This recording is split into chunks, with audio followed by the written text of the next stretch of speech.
Ja, moin Leute und schön, dass ihr wieder eingeschaltet habt. Ja, die Focal Clear MG Professional sind im Hause angetroffen, Thomann hat geliefert und ob das Ganze ein Sound-Upgrade oder ein Sound-Downgrade ist, das erfährst du natürlich in diesem Video. Also, bis gleich, dranbleiben.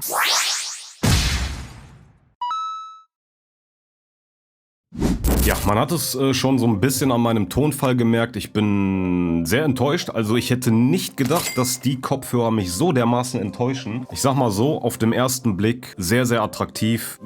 Auch die Hörer an sich sitzen auch gut, sehr bequem. Aber schaut euch am besten das Unboxing an. Viel Spaß. Okay, auf den ersten Blick eigentlich sehr, sehr gut verpackt. Also kartonmäßig, alles top, kann man nicht meckern. Ja, und dann kam die große Überraschung. Erstmal dachte ich, dass da ein Gucci-Handtäschchen oder so drin wäre. Also es sieht ja wirklich aus wie so ein Frauenhandtäschchen.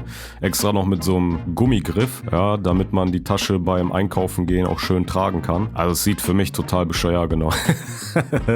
Gucci. So, aber wir wollen das Ganze ja nicht auf das Optische reduzieren. Die Kopfhörer an sich sehen ja auf den ersten Blick ganz schicki aus. Na? Also die rot-schwarze Farbe hat auch so seinen gewissen Style. Ich meine, Geschmäcker sind unterschiedlich, völlig klar, aber die Verkabelung zum Beispiel, die ihr jetzt gesehen habt, fand ich jetzt nicht so hochwertig. Genauso wie, dazu komme ich gleich, das sind die Bügel. Ja, also was und da. Diese dünnen Bügel, also die sind wirklich extrem dünn und sehr zerbrechlich. Da müsste man aufpassen, dass die Kopfhörer nicht einmal irgendwie zu weit gebogen werden oder so. Ich glaube, das wird sofort Knacks machen. Auf jeden Fall ist der Anschluss sehr, sehr einfach, wie man sehen kann. Kabel rin damit und dann kann der Spaß auch schon losgehen. So, dann gab es hier noch ein extra Etui, beziehungsweise eine extra Schachtel, wo ihr dann nochmal extra Hörpolster habt, ne? Also Ersatzpolster und dann halt das richtige geringelte Kabel, was man auch üblicherweise von Kopfhörern kennt, mit einer dicken Klinke. Dazu dann noch links und rechts, ja, Broschüren, Heftchen. Ich konnte damit jetzt nichts Großes anfangen.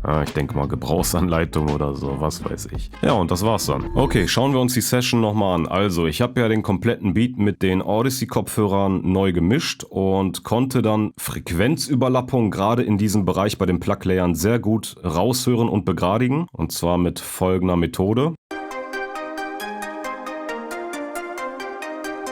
Ja, da hat man schon gesehen, wie das Ganze hier in den unteren Mitten gearbeitet hat. So, und mit den Focal Clear konnte ich das nicht raushören. Also, ich sag mal kaum. Nicht viel mehr als mit diesen Bayer Dynamics, ja, die nicht mal 200 € kosten. Und das ist schon echt hart. Das ist extrem hart und für mich enttäuschend gewesen, wo ich direkt schon gewusst habe, das Video wird sehr, sehr kurz. Das wird kein langes Video. Genauso wie zu den Bassfrequenzen. Also, wenn wir jetzt hier nochmal den kompletten Beat hören.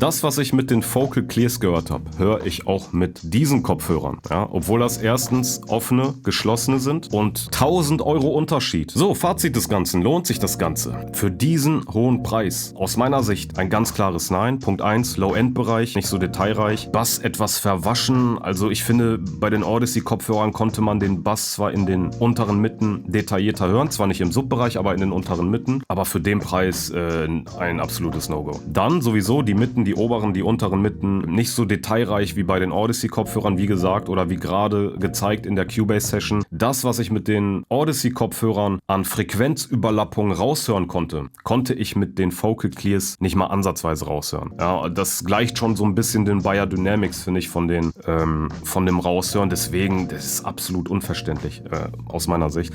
Und wie gesagt, die Panorama, also die Raumaufteilung, nicht so facettenreich wie bei den Odyssey-Kopfhörern. Das hat mir bei den Focal Clears extrem gefehlt. Es ist auch eher zweidimensional, als wenn man irgendwie zwei Platten auf dem Schirm hat, so wie in einem Video davor bereits gesehen. Und ja, okay, so viel dazu. Falls du es noch nicht gemacht hast, unten den Kanal einmal abonnieren, die Glocke aktivieren und den Daumen nach oben, damit du solche Videos in Zukunft nicht mehr verpasst. Und ja, was wird demnächst auf meinem Kanal kommen? Einmal das Fake U87, also das Neumann Fake U87 von Temu versus dem Original. Was es da so für Soundunterschiede gibt. Dann hatte ich ja noch eine Bass-Trap-Serie angesprochen, bzw. Akustik von Temu, ob sich das auch lohnt.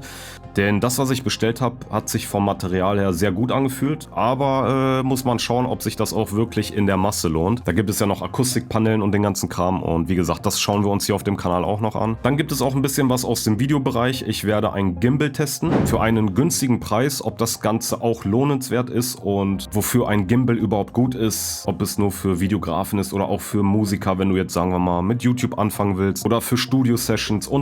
Da gibt es so einige Sachen, was man damit machen kann und was auch sehr, sehr sinnvoll ist, aber dazu später in weiteren Videos. Genau. Es gibt natürlich auch gute Headphone-Plugins, ja, womit man sein Headphone konfigurieren kann und die Frequenzen dann etwas, ich sag mal, begradigen kann, so dass man alles neutraler hört, den Bass besser raushört und so weiter. Dazu verlinke ich dir hier oben mal ein Video, das kannst du dir gerne anschauen und ja, lass mal einen Kommentar da, wenn du Bock hast. Ansonsten sehen wir uns hoffentlich beim nächsten Video. Bis dahin. Ups, Tschüssikowski.